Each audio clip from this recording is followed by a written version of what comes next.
Fascinate are your plans with paramount decree. The law forbids the bans. The law forbids the bans. The law forbids the bans.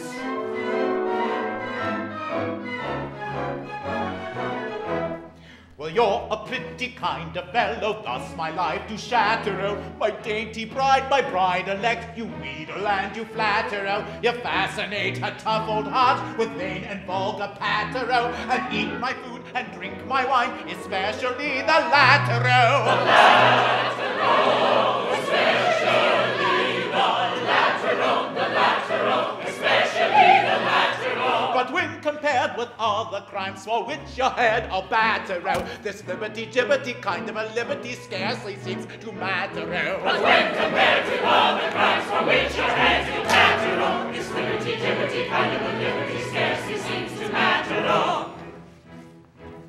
For oh, you vulgar vagabond, you fond of idle chatter, oh. You've done a deed on which I vow you won't get any fatter, oh. You fancy you've revived the law, mere empty brag and chatter, oh. You can't, you shan't, you don't, you won't, you thing of rag and tatter, oh. Tatter, oh, you thing of rag and tatter, oh. Tatter, oh, tatter, oh, you thing of rag and tatter, oh. For this you'll suffer agonies like rat in clutch of ratter, oh. This flibberty-gibberty kind of a liberty's quite another matter, oh. For this you'll suffer agonies like rat in clutch of ratter, oh. This flibberty-gibberty kind of a liberty's quite another matter, oh. But my good sir, it's no use your saying I can't revive the law in the face of the fact that I have already revived it. You couldn't revive it.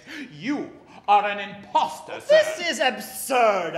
I fought the Grand Duke. He drew a king. I drew an ace. He perished in inconceivable agonies on the spot. Now that that's settled, let's get on with the wedding. It isn't settled. You can't tell him. Well, the fact is, there's been a little mistake here. On reference to the act that regulates statutory duels, I find it is expressly laid down that ace shall count invariably as lowest. Lowest? Oops. As lowest, lowest, lowest. So you're the goest, goest. Am I to understand that I was on the point of marrying a dead man without even realizing it? My goodness, what a narrow escape I've had. Or did I speak too soon? So you're the Princess of Monte Carlo. Rather unexpensive tasting clothes. I am dressed as befits a Grand Duke's betrothed. Remember, you're only officially betrothed till 3. Now, if you think I'm going to squander my money on fancy clothes for you, Tart. It's 3 o'clock. My lord, I no longer hold you to your pledge. And I happily release you from yours. Thank goodness. Well, my dear, it seems we have come all this way for nothing. Not for nothing, Papa. With all this new interest in roulette that can be turned to a good account. You are my daughter after all. But what's to become of me? I cannot marry a dead man. But I'm no such thing. At the stroke of 3, when the act went out of existence, I came back into it. Well, Julia, it seems I'm no longer a spectre appalling. Very well, I'm yours.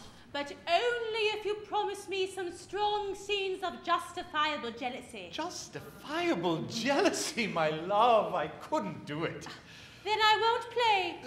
Very well, I'll do my best. My dear, I am delighted to be restored to one who shares in my sense of frugality. We shall live out our lives in blissfully parsimonious matrimony. Oh, in blissfully matrimonial parsimony. And to celebrate our marriage, you and I, my own, will provide all these good people with as much as they can eat of my very favorite delicacy. Caviar? No. Roast beef? Oh, dear me, no. We shall have delicious, savory, melt in the mouth, and ever so reasonably priced sausage rolls.